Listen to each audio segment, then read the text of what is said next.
Ku hidup karena percaya Kau yang berjanji setia. Pengharapanku selalu ada di dalam-Mu. Ku tidak akan menyerah meski dalam kesesakan. Seluruh hidupku dalam genggaman-Mu.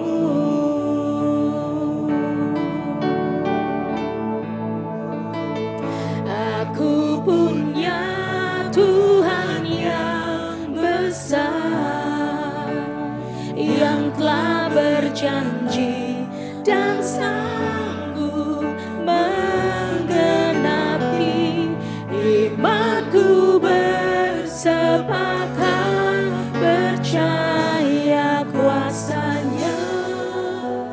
Ku terima sekarang kemenangan dari-Mu.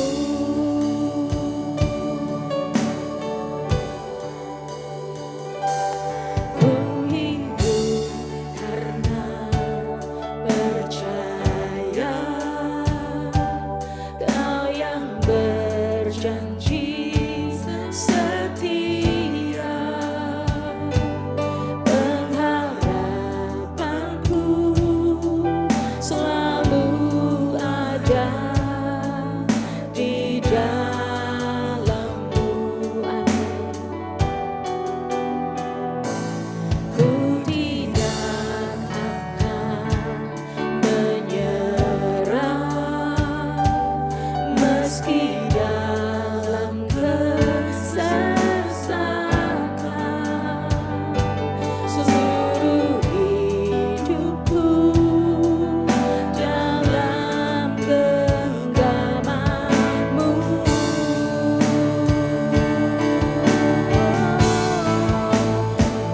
Aku punya Tuhan yang besar, yang telah berjanji dan sanggup menggenapi.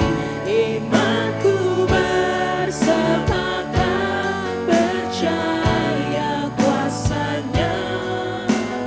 Ku terima sekarang kemenangan dari-Mu.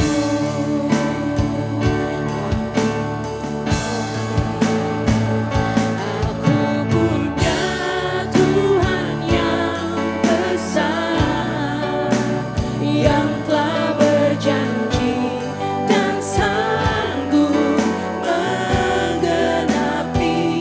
Imanku bersepakat percaya kuasa-Nya. Ku terima sekarang, ku terima sekarang, ku terima sekarang kemenangan dari-Mu.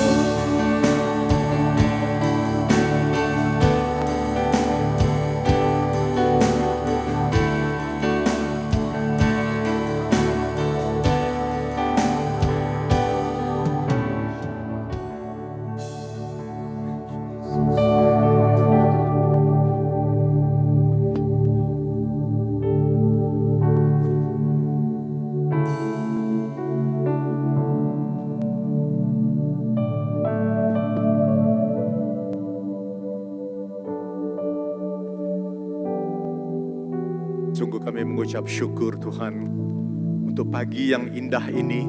Sungguh kami mengucap syukur bahwa Tuhan senantiasa menyertai, melindungi, memprotek setiap kami dan keluarga kami. Tak henti-hentinya Tuhan, kebaikan demi kebaikan Tuhan curahkan kepada setiap kami. Terima kasih Tuhan, untuk itulah kami senantiasa mengucap syukur kepadamu Tuhan. Bapak, kalau pada pagi hari ini hamba-Mu akan menyampaikan kebenaran firman-Mu, biarlah kiranya Tuhan jamah urapi mulut bibir hamba-Mu, supaya setiap kata yang keluar sungguh merupakan isi hati Tuhan yang hendak Kau sampaikan kepada setiap kami di sini. Kau jamah urapi juga hati telinga setiap kami. Jadikan kami seorang murid yang senantiasa mendengar akan pesan-pesan-Mu, mentaatinya, dan lebih dari itu melaksanakannya di dalam kehidupan kami hari lepas hari. Kami mengucap syukur untuk segala sesuatunya. Oleh karena itu Tuhan, beracaralah Tuhan, karena kami sudah siap mengikutinya. Dan hanya di dalam nama Tuhan Yesus Kristus kami sudah berdoa dan kami sudah mengucap syukur. Haleluya. Amin. Silakan duduk saudara. Shalom. Apa kabar saudara? Kita ketemu lagi di sini. Saya mengucap syukur. Terima kasih kepada Bapak Gembala yang telah memberikan kepercayaan kepada saya untuk menyampaikan pesan-pesan Tuhan di tempat ini. Nah, Ibu Bapak Saudara yang dikasihi Tuhan. Nah, Ibu Bapak Saudara yang dikasihi Tuhan, pesan yang akan disampaikan kepada setiap kita pada pagi hari ini adalah bagaimana hubungan kita, bagaimana posisi kita di hadapan Tuhan. Untuk itu mari kita lihat di dalam firman Tuhan, di dalam Mazmur 73 ayat yang ke-28, demikian firman Tuhan. Tetapi aku suka dekat pada Allah. Aku menaruh tempat perlindunganku pada Tuhan Allah, supaya dapat menceritakan segala pekerjaannya. Nah, Ibu, Bapak, Saudara yang dikasihi Tuhan, hari-hari ini kembali Tuhan mengingatkan kita, bagaimana hubungan kita dengan Tuhan, bagaimana posisi kita di hadapan Tuhan. Ya, ini penting saudara, karena ini menentukan berkat-berkat istimewa apa yang Tuhan berikan kepada setiap kita. Nah saudara, kalau saya katakan berkat-berkat ini, jangan selalu dianggap berkat jasmani. Ya. Karena berkat yang non-jasmani itu banyak sekali. Yang penting bagi kita adalah kita cek diri kita sendiri. Bagaimana hubungan kita dengan Tuhan, posisi kita itu bagaimana, dekatkah atau jauhkah dengan Tuhan. Nah saudara, kalau untuk menjauh dari Tuhan itu gampang saudara. Mudah sekali, karena itu akan terjadi dengan sendirinya, otomatis. Kenapa? Karena begitu banyak kejadian di dunia ini yang menyebabkan kita tuh menjauh dari Tuhan. Contoh ya, ketika orang mendapat suatu musibah, masalah yang sedemikian beratnya, orang itu cenderung untuk menjauh dari Tuhan saudara. Kenapa? Orang yang dalam keadaan mendapat masalah besar, konflik dan sebagainya itu emosinya itu labil. Ya, emosinya itu mengalami turbulensi. Nah, itu yang menyebabkan dia menjauh dari Tuhan. Berapa banyak kita lihat orang-orang ya yang mengalami konflik, stres berat, masalah besar. Bukannya dia mendekat kepada Tuhan, malah menjauh dari Tuhan. Nah ini tidak boleh terjadi saudara. Kenapa? Kita tuh harus dekat, bahkan melekat dengan Tuhan. Kita tuh seperti ikan dengan air. Itu nggak bisa dipisahkan. Saudara pisahkan, mati itu ikan. Kita juga begitu. Kita tidak akan bisa hidup tanpa Tuhan. Amin saudara. Nah kalau kita lihat di dalam Mazmur 73 yang kita baca tadi. Ya. Mazmur ini ditulis oleh anak buahnya Daud, ya. Namanya Asaf. Asaf ini mengatakan ya, terlebih baik kalau aku tuh senantiasa dekat dengan Tuhan. Nah, menurut saudara itu dekat apa jauh dari Tuhan? Tahu gak saudara ya, godaan-godaan ya, duniawi yang ada di sekitar kita ini seringkali membawa kita itu menyeret kita menjauh dari Tuhan. Ya.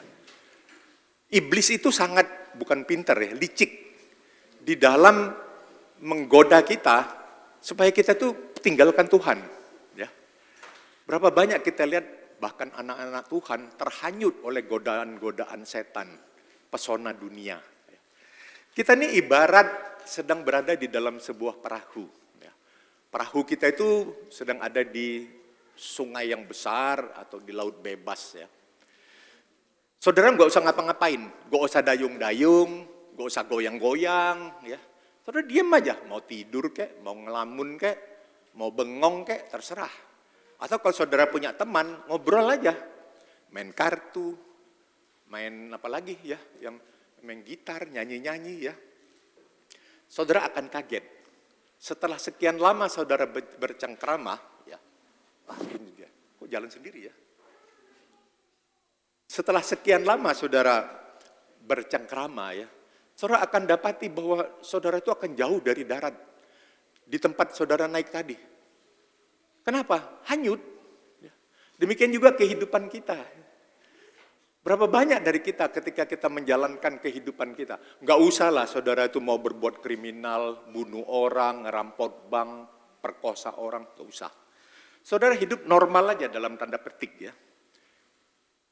Dengan rombongan, dengan teman-teman peer group saudara ya.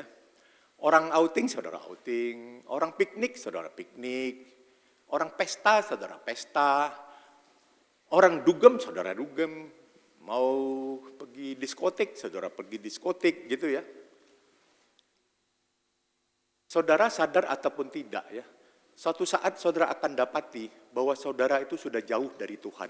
Percaya apa percaya saudara? Jauh dari Tuhan saudaraku ya. Sebentar.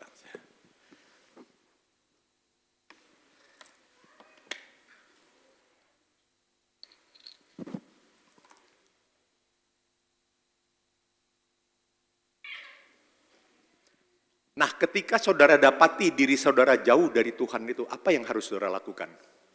Kembali lagi kepada Tuhan, kembali. Kenapa kita harus selalu kembali kepada Tuhan? Supaya kita kuat, supaya kita cakap, ya, menanggung atau menghadapi setiap tantangan kehidupan kita setiap hari itu.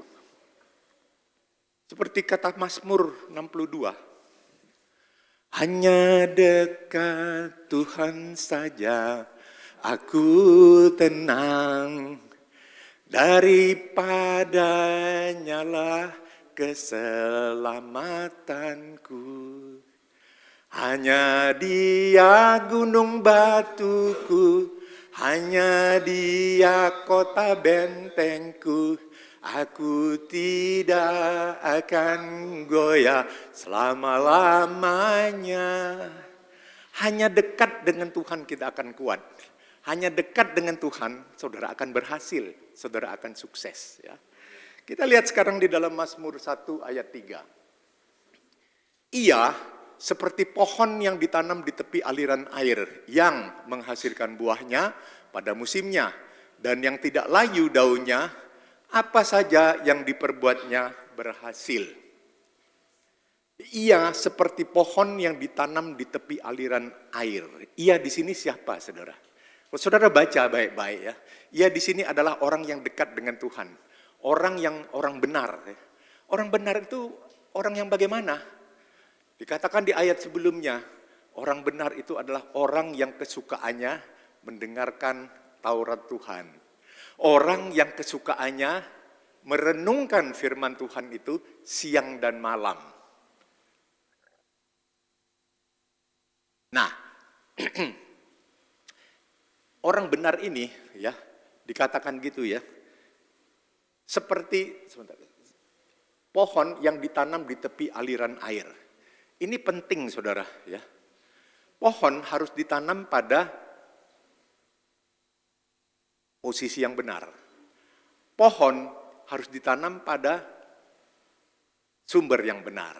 Ya. Karena pada posisi yang tepat itulah ya. Itu yang menentukan berkat-berkat yang Tuhan berikan kepada kita. Tadi saya katakan, berkat Tuhan itu tidak selalu berkat-berkat jasmani ya. Berkat rohani banyak loh, damai sejahtera, sukacita, ya, kesehatan dan sebagainya dan sebagainya. Nah, dikatakan bahwa pohon ya, yang ditanam di tepi aliran air, di tepi sungai, itu akan menghasilkan buah pada musimnya. Firman Tuhan mengatakan, Yesus adalah pokok, kita adalah ranting-rantingnya. Amin ya. Tahukah saudara ya, ranting itu tidak akan pernah menghasilkan buah. Kenapa? Karena dia tidak mempunyai sumber untuk menghasilkan buah itu. Ranting itu perlu pokok. Karena pokok itulah yang mempunyai sumber untuk menghasilkan buah. Demikian juga dengan kehidupan kita. Kita itu, saudara ya, hidup kita itu bisa menghasilkan buah kalau kita dekat dengan Tuhan. Amin, saudaraku ya. Nah, pertanyaannya adalah, dekat dengan Tuhan itu dekat yang bagaimana? Ya. Alkitab menjelaskan yang pertama, saudara-saudara, orang yang dekat dengan Tuhan itu adalah orang yang hatinya berkobar-kobar dan menyala-nyala. Suatu saat ada 2 orang murid Tuhan Yesus sedang berjalan menuju ke Emmaus.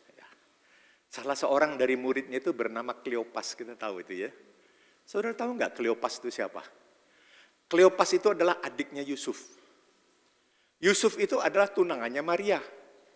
Maria itu adalah ibunya Yesus. Jadi tingkatannya Kleopas ini, itu adalah omnya Yesus. Tapi sekaligus Kleopas juga muridnya Yesus. Murid yang 70 orang itu, saudara, bukan yang 12 orang ya. Gitu ya.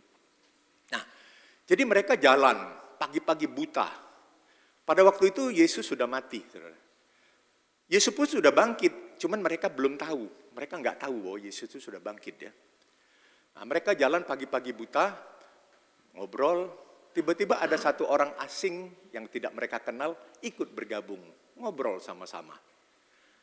Mereka nggak tahu siapa orang asing ini karena katanya wajahnya itu ketutup oleh kabut ya, pagi-pagi buta, saudara. Nah, sesudah mereka sampai di Emmaus, baru mereka tahu, ini nih Yesus ini. Terus apa kata mereka? Oh pantesan, dari tadi kita jalan, kita ngobrol, hati kita ini berdebar-debar katanya. Orang yang dekat dengan Tuhan, hatinya berdebar-debar. Bagaimana dengan saudara? Saudara berdebar-debar enggak? Kita ini ya saudara ya, biasanya kita tuh berdebar-debar tuh di 2 keadaan. Yang pertama, waktu jatuh cinta. Betul apa betul, anak-anak muda?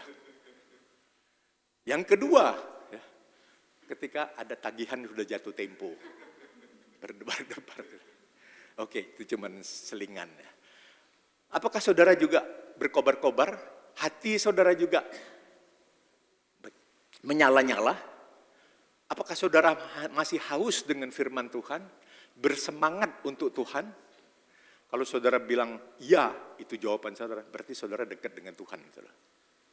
Nah yang kedua, apa lagi tandanya orang yang dekat dengan Tuhan itu?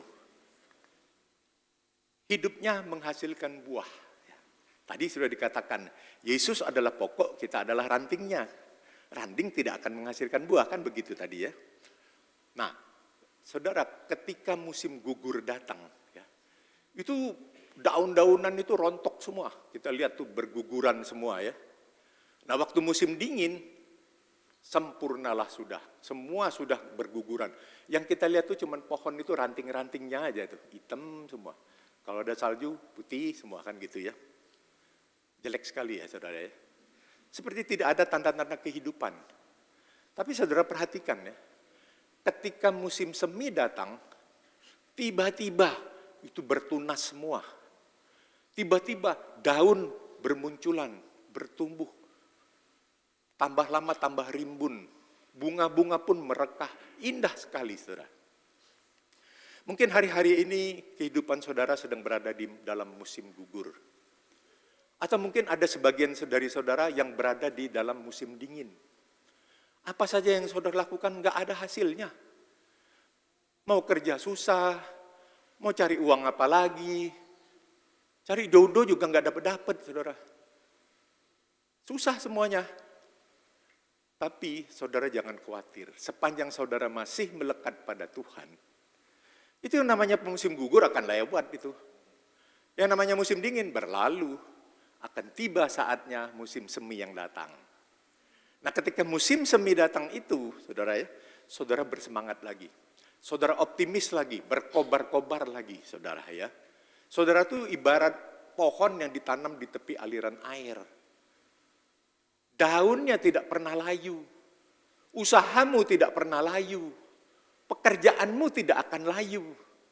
Pelayananmu tidak layu, masa depanmu tidak layu, kariermu juga tidak layu. Semua yang saudara lakukan dibuat Tuhan berhasil. Hidup saudara akan menghasilkan buah. Apa itu buah itu ya? Buah itu adalah kasih karunia Tuhan, berkat Tuhan yang Tuhan berikan kepada setiap kita gratis. Dan hebatnya, kita itu tidak berhak menerimanya, saudara. Artinya apa? Tidak ada hal-hal yang menjadi alasan yang kita lakukan sehingga kita bisa layak menerima berkat-berkat itu. Kita dapat privilege Tuhan, dapat favornya Tuhan, gitu ya. Suatu saat, saudara, ketika kami sedang di Jakarta ya, naik mobil. Saya yang setir, istri saya di sebelah, kedua anak saya di belakang. Jam 4 sore, panas, saudara, waktu itu ya. Kami jalan, agak di luar kota sedikit ya. Tiba-tiba kami kejebak macet, saudara. Saya nggak tahu bahwa di depan sana ada proyek jembatan baru dibangun. Ya kalau orang bangun jembatan tuh separuh jalan diambil, separuhnya lagi buat lalu lalang mobil yang ke sana, di sana di stop. Nah, kemudian nanti gantian, yang di sini stop, yang sana yang datang ya. Itu biasa ya, di sini juga begitu kan. Ada lolimen itu ya. Itu biasa, saudara. Yang menyebabkan tidak biasa itu apa? Yang namanya motor itu, saudara, luar biasa banyaknya, kayak semut. Itu jam 4 ya, orang-orang pulang kerja. Astagfirullahaladzim, saya bilang. Banyak sekali motor-motor itu menghalangi kita, belum lagi angkot. Ya. Sehingga walaupun giliran kami untuk jalan ke sana, jalannya tuh tersendat-sendat, saudara. Ya. Karena banyaknya disalip sana, salip sini gitu ya. Saudara bayangkan dari jam 4 sampai jam 7 malam, paling-paling 15 meter kita jalan. Masih jauh. Nah yang jadi masalah, bensinnya saudara, sudah tipis, indikatornya sudah nyala. Saya harus nyalakan AC karena panas sekali. Mau buka jendela takut ditodong orang. Yang saya bisa lakukan hanya doa. Minta tuntunan Tuhan, itu aja. Saudara tahu nggak apa yang terjadi? Tiba-tiba mobil di depan saya keluar. Saya tidak sia-siakan kesempatan itu kan. Saya ikut keluar juga. Saya bilang mau disorakin deh, gue nggak sendirian ini. Saya jalan kan. Taunya orang itu cuma cari putaran, saudara. Dia balik lagi. Loh saya nggak bisa balik, saya nggak tahu jalan tikus. Jadi udah kepalang tanggung, saya jalan terus. Sampai di ujung, tiba-tiba ada satu orang. Saya nggak tahu siapa itu, dari mana datangnya, saya nggak tahu. Tiba-tiba orang itu bilang, terus. Yang hebatnya orang ini, minggir, itu motor semua, saudara. Pada takut loh saudara, pada minggir semua. Saya jalan, dia jadi forerunner saya. Jalan terus sampai ke ujung sana, ujung jembatan sebelah sana itu, giliran motor yang dari sana, kendaraan dari sana yang mau datang, ngalangin jalan. Tetap aja dia bilang, minggir. Semua pada takut, saya heran, siapa orang ini? Minggir semua saudara. Loh saya enak, jalan terus. Sudah agak lowong, baru dia manggut, dia persilakan pakai tangan begini saudara. Dia nggak minta duit. Kalau dia minta duit, dia mesti larinya ke kanan. Dia larinya ke kiri. Saya bilang, ini orang aneh juga nih. Tapi biar bagaimanapun saya kasih. Adalah sedikit ya. Tangan saya gini kan. Baru dia lari ke seberang, jadi ke sebelah kanan saya. Dia terima uang juga pakai tangan dua. Saya pikir, orang ini siapa ini? Saya ini siapa ini kan gitu juga ya. Tapi saya percaya itu tangan Tuhan bekerja. Dan saya percaya setiap kita pasti pernah mengalami hal-hal yang serupa. Walaupun tidak identik. Tetapi pertolongan Tuhan itu yang ajaib-ajaib gitu itu datang tepat pada waktunya. Amin. Nah itu yang kedua saudara. Yang ketiga sekarang. Tandanya orang dekat dengan Tuhan itu ukurannya nih saudara ya. Bahwa saudara akan menjadi pemenang. Saudara kepengen berhasil? Kepengen sukses? Kayaknya diam aja nih, enggak kepengen sukses. Pasti, tiap kita kepengen sukses. Resepnya satu saudara, deketi Tuhan. Kenapa kita harus deketi Tuhan? Ya supaya kita kuat, supaya kita bisa menang melawan setiap peperangan rohani yang ada. Ya. Kita ini punya musuh loh saudara. Ya. Musuh kita itu namanya iblis. Ya. Alkitab mengatakan setiap hari kita itu ya bergumul, berjuang melawan si jahat ini. Makanya banyak orang bilang, wah Pak, hidup sekarang ini susah banget ya, kenapa ya? Lah iyalah, lu lagi struggle melawan iblis. Kan gitu ya, gitu ya. Nah saudara zaman dulu, orang gulat, saudara gulat ya, wrestling. Ya, zaman dulu nih. Dia tuh pakai sarung tangan dari kulit. Ya. Di baliknya itu ada pisau, tajam. Saudara. Jadi kalau dia hunjamkan kepada lawannya, pasti berdarah, luka pasti ya. Risikonya tergantung apa yang kena. Kena mata, buta saudara. Kalau dia tarik, robek, kepotong saraf, lumpuh. Bisa-bisa mati, saudara. Nah, saudara bayangkan sekarang kita tuh lagi berhadapan dengan iblis, lagi dalam keadaan gitu. Saudara nggak bisa mengatakan time out. Mau susun strategi dulu, mau ngalahin iblis. Nggak ada waktu, saudara. Satu-satunya jalan yang saudara bisa lakukan, berteriak kepada Tuhan. Minta tolong Tuhan, Tuhan yang ambil alih, Tuhan yang berperang melawan iblis. Karena hanya Tuhan yang bisa mengalahkan iblis. Hanya itu yang ini. Tetapi bagaimana Tuhan bisa menolong kita kalau kita tidak dekat dengan Tuhan? Maka dekatlah dengan Tuhan. Amin. Iblis itu datang untuk mencuri, membunuh, membinasakan. Saudara. Dia mau curi apa saja berkat-berkat yang Tuhan berikan kepada kita. Mau berkat jasmani, mau rohani, dia akan curi semuanya. Kita ini sebagai orang percaya ada 3 esensi kita ya. Iman, pengharapan, dan kasih ya. Tekadnya iblis itu dia mau curi semuanya. Ketiga-tiganya dia mau hancurkan. Dia mau curi iman kita supaya iman kita kropos, iman kita kandas. Dia mau curi pengharapan kita supaya kita tidak punya pengharapan, kita frustrasi, syukur-syukur bunuh diri. Itu harapan dia kan begitu. Dan yang ketiga, dia mau curi kasih yang dari Tuhan itu, saudara. Supaya yang tersisa kepada kita itu hanya kebencian, kedengkian, iri hati, dendam, kepahitan, itu kan harapan dia. Oleh karena itulah, saudara, ya, kita harus berjuang mempertahankan iman kita, mempertahankan pengharapan kita, mempertahankan kasih itu. Dan itu resepnya hanya satu, saudara.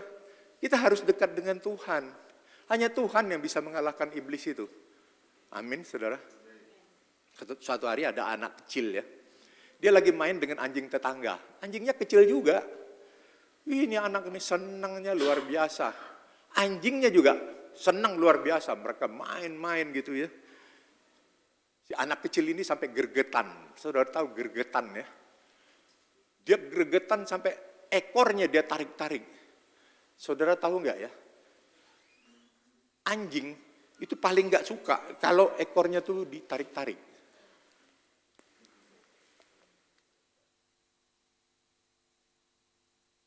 Saudara ada yang punya anjing nggak? Anjingnya jinak kan pasti ya. Coba nanti pulang saudara tarik-tarik ekornya. Hati-hati saudara, digigit. Si Dogi juga begitu. Dia nggak suka ekornya tuh dimain-mainkan oleh si anak ini. Maka dia marah anjing ini. Dia mau gigit. Dia gitu ya. Si anak takut. Anak lari. Semakin dia lari, si Dogi semakin kejar. Gonggong-gonggong gitu kan. Si anak ketakutan terus. Papa. Dia bilang gitu kan. Dia cari bapaknya. Akhirnya ketemu bapaknya kan. Langsung digendong oleh bapaknya. Begitu dia sudah diangkat, itu Dogi juga berhenti, saudara. Terus si anak kan heran kan. Dia lihat Dogi, dia lihat bapaknya. Dia lihat lagi di si Dogi. Dia lihat lagi bapaknya. Waktu dia lihat si Dogi, dia pikir, kok kecil amat ya. Waktu dia lihat bapaknya, kok gede amat ya. Pantesan takut. Katakan kepada masalah saudara, katakan kepada iblis, roh yang ada di dalamku lebih besar daripada roh apapun yang ada di dunia ini. Katakan kepada penyakit saudara, roh yang ada di dalamku akan menghancurkan engkau. Jangan takut saudara. Tapi saudara harus peluk dulu bapakmu seperti anak tadi. Amin. Jadi hanya Tuhan yang bisa mengalahkan iblis itu, ya.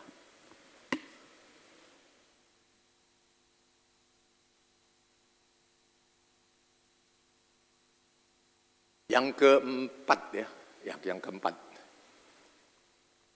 Orang yang dekat Tuhan itu akan menjadi lebih serupa dengan Yesus. Apanya yang serupa? Karakternya, sifatnya, temperamennya, emosinya, itu serupa semua dengan Yesus ya.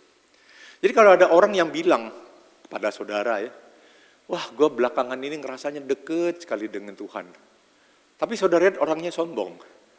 Saudara hati-hati loh. Ini lu dekat dengan Tuhan apa dekat dengan hantu nih? Kalau ada orang yang bilang, wah belakangan ini gue ngerasa deket sekali dengan Tuhan ya. Tapi orangnya tinggi hati. Loh Tuhan itu nggak pernah tinggi hati, saudara. Dia rendah hati, murah hati, generous, ya, panjang sabar, tidak ada kebencian, tidak ada kedengkian, tidak ada balas dendam dan sebagainya, gitu ya.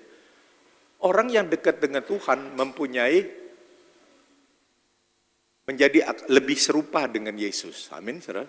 Coba kita lihat di dalam Yakobus 4 ayat 8. Mendekatlah kepada Allah dan Ia akan mendekat kepadamu. Saudara kalau mau dekat dengan Tuhan, saudara harus berusaha. Saudara harus berupaya. Artinya, inisiatif itu harus datang dari saudara sendiri, gitu ya. Nah, bagaimana caranya? 1 Timotius 4 ayat 7b dikatakan, latihlah dirimu beribadah. Jadi saudara hidup itu harus melatih diri saudara untuk beribadah, saudara. Kalau saudara ingin otot saudara kuat, saudara harus latihan kan. Pergi ke gym, angkat berat, kuat tuh otot saudara. Kalau saudara mau otak saudara yang kuat, pintar gitu ya, saudara harus belajar. Diulang-ulang, belajar tuh nggak cukup sekali 2 kali, saudara, diulang-ulang gitu ya. Kalau saudara mau iman saudara kuat, saudara harus latih baca Alkitab, saudara harus latih berdoa. Saudara doa itu nggak gampang loh saudara. Karena orang berdoa itu perlu fokus, dia perlu konsentrasi, betul apa betul? Nah ini masalah nih saudara, terutama di Jakarta ya. Kalau di sini enggak, saya rasa enggak ada bedanya maksud saya. Ya kalau doa tuh gini, Bapa kami yang ada di surga, terus saudara pikir, itu orang tadi kurang ajar tuh, dia ngerjain gua tuh. Besok gua balas dia. Terusin lagi, doa lagi kan. Sebentar saudara pikir lagi kan, melayang lagi pikiran saudara ya. Aduh tadi somai belum gua umpetin di lemari. Jangan-jangan udah habis tuh disikat anak gua. Saudara sambil doa pikiran saudara melayang-layang, betul apa betul? Ada enggak yang tidak pernah mengalami ini? Dan ini tidak boleh terjadi, saudara ya. Tidak boleh kita punya pikiran yang melayang-layang waktu doa itu. Dan ini harus kita tekan, harus kita buang. Tidak gampang, saudara. Bagaimana caranya supaya kita tidak terpengaruh, tidak melompat-lompat? Ya latih. Saudara harus latih berdoa, saudara harus latih baca Alkitab, latih menyembah Tuhan. Amin, saudaraku ya. Nah, tidak cukup cuman sekali seminggu datang di gereja, saudara. Gak cukup. Setiap hari, amin. Saudara kalau kita kalau ke gereja itu begini. Kita juga jangan sampai dicap sebagai orang Kristen hari Minggu ya, saudara ya. Saudara tahu maksudnya ya. Hanya hari Minggu saudara cinta Tuhan. Senin sampai Sabtu cinta cinta setan ya. Kita harus latih. Saudara tahu dalam 1 tahun itu ada berapa minggu saudara? 52 minggu ya. Berarti 52 kali kita itu pergi ibadah ke gereja. Kalau nggak bolos, kan gitu ya. Waktu saudara ke gereja, ya, Berapa lama sih? Taruhlah 2 jam. Ya. Berarti dalam 1 tahun itu, saudara ibadah kepada Tuhan itu 104 jam, betul ya? 2 kali 52. Kalau kita hitung, itu berapa hari sebenarnya? Saudara bagiin aja 24. Dapatnya 4, sekian. Bulatkan 5 kali. Saudara bayangkan ya, Tuhan sediakan 365 hari dalam 1 tahun. Dari 365 hari itu, hanya 5 hari kita pakai untuk beribadah kepada Tuhan. Cukup nggak kira-kira itu, saudara? Ya, Daniel, dia itu seorang petinggi ya di Babel waktu itu ya. Dia mengatakan, dia itu sembahyang 3 kali sehari. Saudara. Jadi 3 kali sehari dia itu menyembah Tuhannya, memuji Tuhannya gitu ya. 3 kali.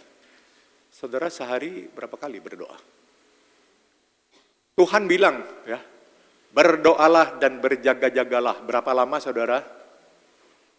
Hanya 1 jam. Saudara berapa jam sekali doa? Ada nggak yang sampai 1 jam sekali doa? Rutin ya gitu ya. Kecuali kalau ada maunya ya. Tapi yang rutin saudara. Ya.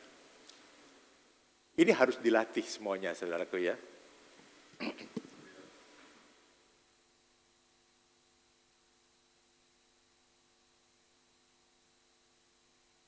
Ada sebuah survei. Survei ini dia meneliti dalam 1 kali 24 jam. Gitu. Berapa banyak, artinya kita spend waktu yang terbanyak itu untuk apa dalam 24 jam itu? Ternyata hasilnya saudaraku ya. Saudara ngerti maksudnya kan ya? Maksudnya dia tuh mensurvei dalam 1 kali 24 jam itu paling banyak kita spend waktu itu untuk apa? Gitu loh. Nah, yang hasilnya yang menepati ranking ke-1 saudaraku adalah tidur 8 jam saudara. Kita tidur 8 jam. Kalau masih kurang waktunya, saudara bisa lanjutkan di gereja. Yang kedua, ranking kedua, bekerja. Ya. Cari fulus, cari duit saudaraku. Nah yang ketiga ini hebat nih saudara, main HP. 5 jam loh saudara, gak kurang-kurang itu. Nah, survei yang sama menyelidiki yang paling sedikit, ya waktu yang paling singkat kita pakai dalam 24 jam itu untuk apa? Saudara pasti tahu ini, karena pengalaman saya rasa gitu ya. Untuk apa saudara? Paling singkat gitu. Nah, doa. Karena doa, padahal doa itu paling penting saudara. Ini kenapa bisa terjadi begini, kok paling singkat gitu? Itu karena prioritas, saudara. Bagaimana kita memprioritaskan doa itu di dalam hidup kita? Orang yang hobinya mancing, saudara ya, sesibuk-sibuk apa dia di kantor, pasti dia sediakan waktu untuk mancing. Semalaman kalau perlu. Orang main golf juga sama. Serepot-repotnya dia kerja, ya. Pasti dia sediakan waktu untuk golf, sekalian ngelobi kan gitu ya. Kalau untuk doa, yuk kita pelayanan yuk. Gue nggak bisa, nggak ada waktu gitu. Saudara bukan nggak bisa, nggak mau. Itu semuanya prioritas kita kan gitu kan ya. Nah, kapan waktu terbaik kita itu menyembah Tuhan? Pada waktu kita tidak lagi suka menyembah Tuhan, kita lagi males, paksakan. Kapan waktunya kita harus berdoa? Pada waktu kita tidak lagi mood untuk berdoa, paksakan saudara. Sebab prioritas itu tidak akan datang sendiri kalau saudara nggak siapkan. Betul apa betul? Ya. Itu kalau sepupu kita itu, yang di seberang itu saudara, itu tuh luar biasa loh saudara. Subuh-subuh kita tarik selimut, mereka turun, cuci muka. Tiap hari. Apa dikira mereka tuh senang? Enggak, saudara. Pasti kalau ditanya, pasti sama dengan kita, mau tarik selimut juga. Ya. Tapi dia mengalahkan kedagingannya. Ya sholat. Kenapa dia bisa? Kenapa kita enggak bisa? Orang bisa karena biasa. Dari kecil dia sudah dilatih oleh orang tuanya. Udah subuh-subuh terangin lampu, bangun, sholat. Ya. Permulaan ngedumel, lama-lama terbiasa kan gitu kan. Dan lama-lama nggak usah orang tuanya ngelihat juga dia berada di sendirian entah di mana, tetap sudah sekian jam sekian bangun dia cuci muka. Bisa karena biasa, saudaraku ya. Kita pun demikian, saudara. Coba saudara lihat ya, kalau misalnya ya, saudara juga membiasakan diri seperti begitu. Saya percaya Tuhan itu dari surga tuh ngelihat kita kan gitu kan. Waduh, anakku pendeta Peter ini luar biasa ini. Kesetiaannya kepada Tuhan. Kan gitu ya kira-kira. Tuhan tuh tersenyum saudara lihat kita. Nah, jadi kembali lagi ke persoalan awal saudara. Menurut saudara itu dekat apa jauh dari Tuhan? Dari tadi belum terjawab nih saudara. Dekat apa jauh? Ini penting sekarang. Ya, yang pertama tadi kita sudah tahu, karena itu menentukan berkat-berkat apa yang akan kita terima kan gitu ya. Berkat itu tidak selalu jasmani, berkat rohani banyak sekali ya.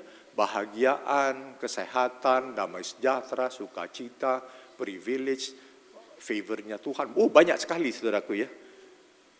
Tapi yang lebih penting lagi yang kedua, apa? Kita tahu saudara, kita ini sudah berada di penghujungnya akhir zaman. Yesus itu sudah mau datang saudara. Udah sebentar lagi, nggak lama lagi. Saudara bayangkan kalau nanti malam ini Yesus datang.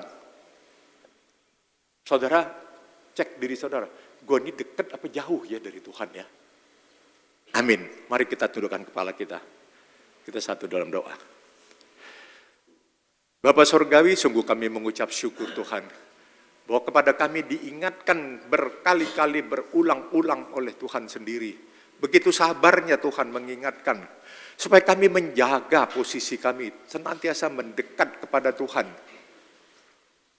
Oleh karena itu Tuhan, mampukan kami untuk melawan kedagingan kami. Melawan godaan-godaan setan, iblis, roh jahat. Supaya kami senantiasa dapat tetap setia, patuh, taat kepadamu. Kami hanya dekat kepadamu. Terima kasih Tuhan. Kami percaya bahwa hari ini pesan Tuhan itu bukan sia-sia. Tertuju buat setiap kami di sini. Oleh karena itu kami rindu Tuhan. Untuk merubah paradigma kehidupan kami ke depan. Kuatkan kami. Mari Roh Kudus berikan kami ekstra tenaga, ekstra keberanian, ekstra kerinduan untuk senantiasa kami dekat dengan Engkau. Terima kasih Bapa. Hanya di dalam nama Tuhan Yesus kami sudah berdoa, kami mengucap syukur. Amin. Tuhan memberkati. Tuhan yang besar, yang telah berjanji dan sanggup menggenapi imanku. Sepakat percaya kuasanya, ku terima sekarang kemenangan darimu. Aku punya Tuhan yang besar. Aku punya Tuhan yang besar, yang telah berjanji dan sanggup menggenapi imanku. Bersepakat percaya kuasanya, ku terima sekarang kemenangan darimu. Ku terima sekarang, ku terima sekarang kemenangan darimu. Sekali lagi, ku terima sekarang, ku terima sekarang kemenangan darimu. Kita berikan tepuk tangan yang meriah. Haleluya, haleluya. Terima kasih Tuhan, kami bersyukur Tuhan. Kami mau dekat dengan Tuhan. Tuhan, kami berdoa supaya setiap orang dari tempat ini, kami memiliki kerinduan untuk selalu dekat dengan-Mu Tuhan. Semakin hari kami semakin dekat. Bagi kami yang saat ini mungkin menjauh Tuhan, Engkau menyadarkan kami melalui firman-Mu Tuhan pagi hari ini. supaya kami mau mendekat kembali. Kami mau melatih diri kami untuk beribadah ya Bapa. Karena kami tahu perjuangan kami hari-hari ini kami bergulat bukan dengan orang-orang yang di sekitar kami Tuhan, tapi dengan penguasa, penghulu, dan roh-roh jahat di dunia ini Tuhan, yang akan mencuri, membinasakan kehidupan kami. Tapi kami berdoa supaya kami dekat dengan-Mu Tuhan, dan iman kami kuat, teguh Tuhan. Apapun yang terjadi Tuhan dalam kehidupan kami, Tuhan, biarlah Tuhan kami punya kerajaan Allah yang tidak tergoncangkan di dalam kehidupan kami. Kami punya iman yang tidak tergoncangkan seperti kerajaan itu Tuhan. Hidup kami Tuhan tetap percaya Tuhan bahwa Engkau Tuhan yang menjadi pedoman, batu penjuru, benteng kehidupan kami Tuhan. Terima kasih Tuhan. Kami terima mujizat-Mu. Kami terima kesembuhan dari-Mu. Kami terima berkat, kami terima Tuhan pelipat gandaan, kami terima kuasa-Mu saat ini Tuhan. Kami percaya Tuhan bahwa rancangan-Mu di dalam kehidupan kami tidak pernah gagal Tuhan.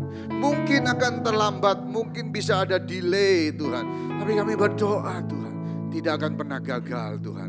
Kami juga berdoa Tuhan untuk acara-acara bulan Oktober. Ya, ada KKR, ada baptisan air, ada sel group, semuanya akhir Tuhan. Kami serahkan ke dalam tangan-Mu.